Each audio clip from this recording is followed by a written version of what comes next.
Y a esta hora, como es costumbre, comenzamos nuestro segmento de entrevistas comentándoles pues que la fiebre amarilla, como ya muchos la conocemos, es una enfermedad que es viral y es transmitida por mosquitos, que sigue siendo una amenaza silenciosa en varios países de América Latina, aunque muchos la asocian con épocas pasadas, los brotes recientes y por supuesto la falta de vacunación en algunas zonas la han puesto nuevamente en el radar de las autoridades sanitarias y hoy conversamos con una experta para entender qué tan real es el riesgo, cómo prevenirla, cuál es la situación actual, particularmente en Venezuela.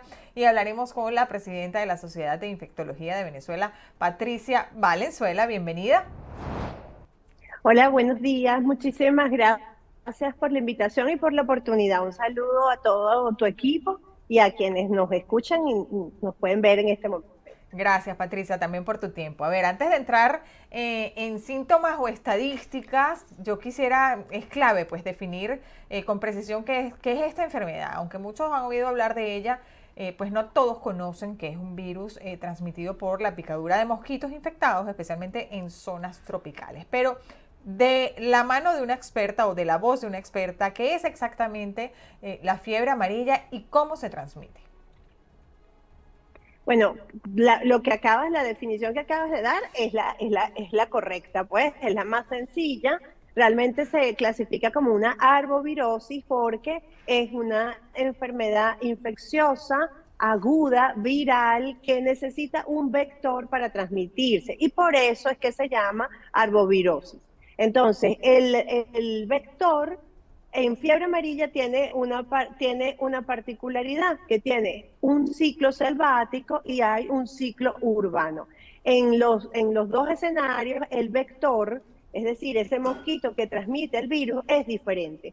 En el ciclo selvático se llama Hemagogus y es un mosquito que es característico de estas zonas selváticas propiamente dichas. Normalmente en ese ciclo pica a primates no humanos, que particularmente en el caso de Venezuela y de otros países son monos, los monos aulladores o conocidos como los araguatos. Estos monos pues, se enferman de fiebre amarilla y mueren. De hecho, cuando sucede esto, eso se toma como una alerta epidemiológica de que hay circulación del virus de fiebre amarilla, por lo menos en esa zona selvática.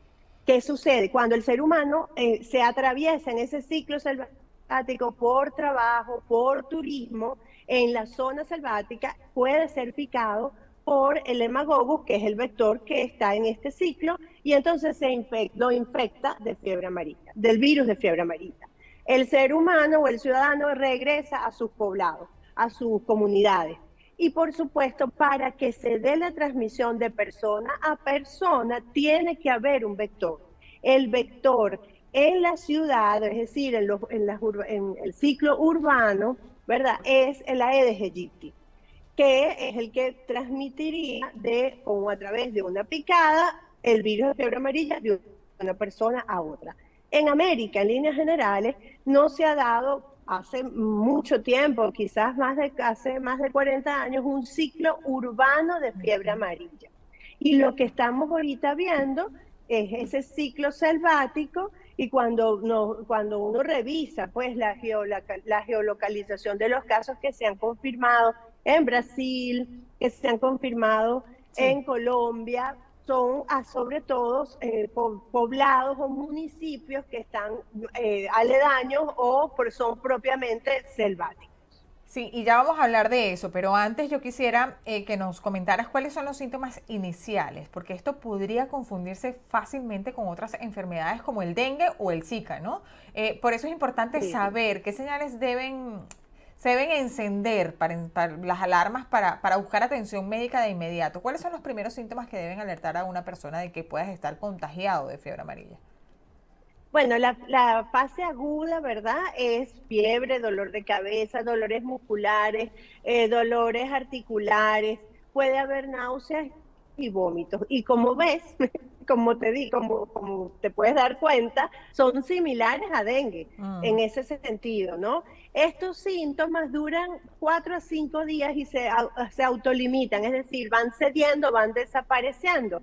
Lo que sucede es que existe hasta un 10, quizás hasta un 15% que puede evolucionar a la fase tóxica, que es así, es decir, la persona hace la fase aguda, entra en la remisión y puede recaer, como te digo, entre un 10-15%, hay literatura que lo llega hasta el 20%, que entonces evoluciona de esa fase de remisión a una fase tóxica. Ahí reaparece la fiebre, aparece el tinte amarillo de piel y mucosas, Oh. que es la ictericia, que es lo que, pues, por eso se llama fiebre amarilla, el dolor de cabeza intenso, comienzan a aparecer, pueden aparecer hemorragias, falla hepática, es decir, falla el funcionamiento del hígado, falla el funcionamiento renal, y la mitad de estas personas que evolucionan a la fase tóxica, el desenlace es fatal. De hecho, la letalidad de fiebre amarilla oscila entre 40 a un 50% de los casos. Ahora, el reporte más reciente de la Organización Panamericana de la Salud revela un aumento preocupante en casos de fiebre amarilla. En la región amazónica, tengo por aquí que tan solo el primer trimestre del 2025 se han registrado 189 casos en Bolivia, en Brasil, en Colombia y en Perú, duplicando las cifras del 2024. ¿Cómo debemos interpretar este repunte? ¿Estamos frente quizá a una emergencia sanitaria regional? Fíjate, todavía la Organización Panamericana de la Salud no la ha clasificado como tal, pero llama la atención que en mes y medio, 2 meses, ya tenemos dos alertas epidemiológicas sobre fiebre amarilla. Es decir, hay preocupación, no se quiere alarmar, lo que se quiere es crear conciencia. ¿Por qué? Porque después de la pandemia, en el mundo, en líneas generales, las coberturas de vacunación presentaron un descenso. Y una de las particularidades de los casos que se han confirmado en lo que va de 2025 es que el 80%, un poco más del 80% de los casos confirmados, no están vacunados. ¿Ok? Entonces eso pues es un llamado de atención. Ciertamente hay que mejorar la cobertura de vacunación, es importante trabajar en ello. Y el otro antecedente importante de estos casos confirmados es que han estado en zonas expuestas que son de alto riesgo o que se saben que tienen riesgo de fiebre amarilla. Entonces, esos son dos antecedentes importantes que a la hora de evaluar a un paciente con los síntomas que mencionamos, hay que interrogarlo. ¿Ok? Usted ha Entiendo. viajado, a dónde ha viajado, ha estado en contacto con alguna persona sospechosa de fiebre amarilla o caso confirmado, ha estado en el lugar donde se han confirmado casos o en poblaciones aledañas o vecinas a esta zona. Por ejemplo, en Colombia es Tolima, sobre todo, que es al sur Sí. de Colombia, pero hay que estar atentos porque se está como ascendiendo en ese proceso de transmisión, y en Brasil es más hacia el norte. Entonces, sin embargo, en Sao Paulo, pues se confirmaron algunos casos, pero bueno, hay que estar atentos sobre todo en la transmisión que se va dando, y hay que interrogarlo, no, sobre todo para Venezuela, hablar, ciertamente dar información a las comunidades, pero por ejemplo, nuestros recién graduados de la universidad deben cumplir con el artículo 8 de la Ley del Ejercicio de la Medicina, que es lo que llamamos el rural, que se hace inmediatamente de graduarse de médico y antes de empezar su posgrado o especialización. Y estos muchachos suelen irse al sur del Claro. país, por ejemplo, que son Hacer zonas sus... más al sur rural, sus actividades rurales, a colaborar, son zonas más necesitadas de personal de salud. Entonces, este mensaje también va a esos colegas para que estén atentos, porque nuestras fronteras Claro. terrestres son muy vivas. Claro. Ahora, la Sociedad Venezolana de Infectología emitió una alerta nacional sobre el posible riesgo de brotes en Venezuela, incluso ante la ausencia de casos recientes documentados, como tú lo decías, no lo catalogan todavía como una emergencia, pero digamos que está latente, ¿no? ¿Por qué se ha emitido esta alerta ahora y qué tan fundado es el temor de un brote en Venezuela? Bueno, fíjate, primero por lo que acabamos de comentar de las Sí. fronteras con Colombia y Brasil, es importante, sabemos que el vector también está al sur del país, de hecho es una de las áreas endémicas de Venezuela de fiebre amarilla. Tuvimos 2021 el último brote que fue sobre todo hacia el oriente del país, donde también sabemos que está el vector, y hacia el Zulia sabemos que también está el vector en las zonas selváticas de estas regiones. Y lo que queremos es, bueno, crear esa conciencia, mejorar la cobertura de vacunación. Realmente, América, cuando revisamos cuál era la cobertura de vacunación contra fiebre amarilla, estaría en 85, 80, 85%, los datos de la Organización Panamericana de la Salud del continente. No solamente de Venezuela, sino, como decir, la sumatoria de todas las coberturas de todos los países. Es decir, estaba baja lo que se quiere, lo que se pide es 95%. Es una vacuna que tiene muchos años que se ha administrado, con pocos efectos adversos, con una alta efectividad, porque de hecho se ha demostrado que la inmunidad que otorga después de la vacunación, o sea, los niveles de los anticuerpos circulantes neutralizantes que circula después de la vacuna, dura para toda la vida. Entonces, el llamado es pues a revisar si tienes ese certificado internacional de vacunación contra la fiebre amarilla del grupo familiar, ¿ok? Entonces, acudir a los centros de vacunación para ponerse su vacuna antes de viajar, sobre todo antes de viajar a cualquier país en Sudamérica, pero también es importante destacarlo en las zonas donde sabemos que han sido endémicas de fiebre Claro. amarilla en Venezuela, es decir, el sur del país, el oriente y en el Zulia. Son como esos focos donde Mm. principalmente se debería insistir en la vacunación contra fiebre amarilla. Ahora, también según Patricia, la sociedad, la Organización Panamericana de la Salud, los focos de contagio se han expandido justamente como lo decías, más allá de la región amazónica y alcanzado Sí. estados como Sao Paulo, como bien lo mencionaste, Brasil y el departamento de Tolima en Colombia. ¿Qué implica esta expansión de la fiebre amarilla a zonas no amazónicas, ok? Para países como, digamos, Venezuela. Bueno, no solamente para Venezuela, para todos, la Claro. letalidad de fiebre amarilla es alta.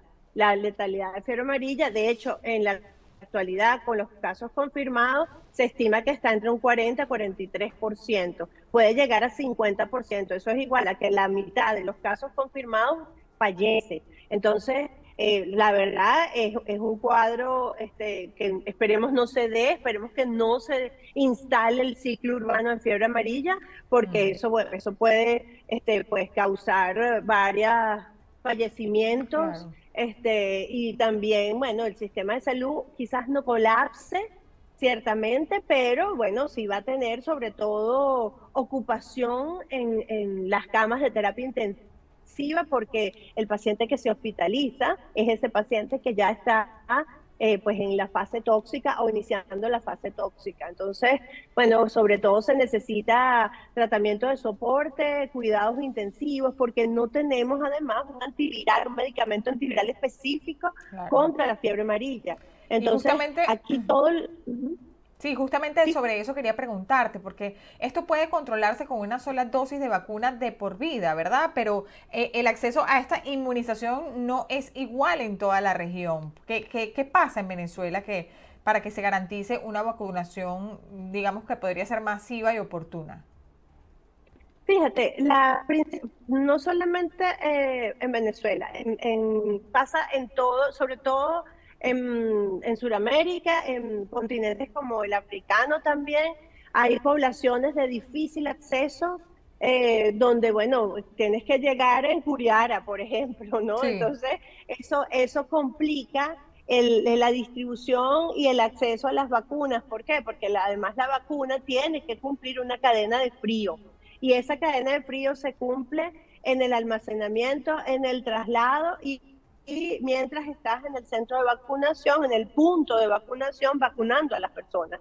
Entonces, esto es una logística que hay que organizar para que efectivamente se pueda llegar a la mayor cantidad de municipios del sur Claro. del país, del oriente y del Zulia. Y esto es un trabajo ciertamente de las autoridades sanitarias, pero también tiene que haber apoyo de las comunidades para que, bueno, se logre pues la convocatoria, para que la gente, las personas asistan y acudan, pues si se establece una jornada de vacunación, también organizar los horarios de los centros de vacunación es Claro. importante para que de repente extenderlos un poco más, para que, por ejemplo, los niños salgan del colegio o las personas de las universidades, del trabajo. Hay No, que organizarse y hacer y campañas de hacer concientización y de exactamente. vacunación, etcétera. Pero te Es agradecemos correcto. mucho, Patricia, como presidenta de la Sociedad de Infectología de Venezuela, por habernos acompañado y por compartir esta valiosa invitación. Nosotros seguiremos atentos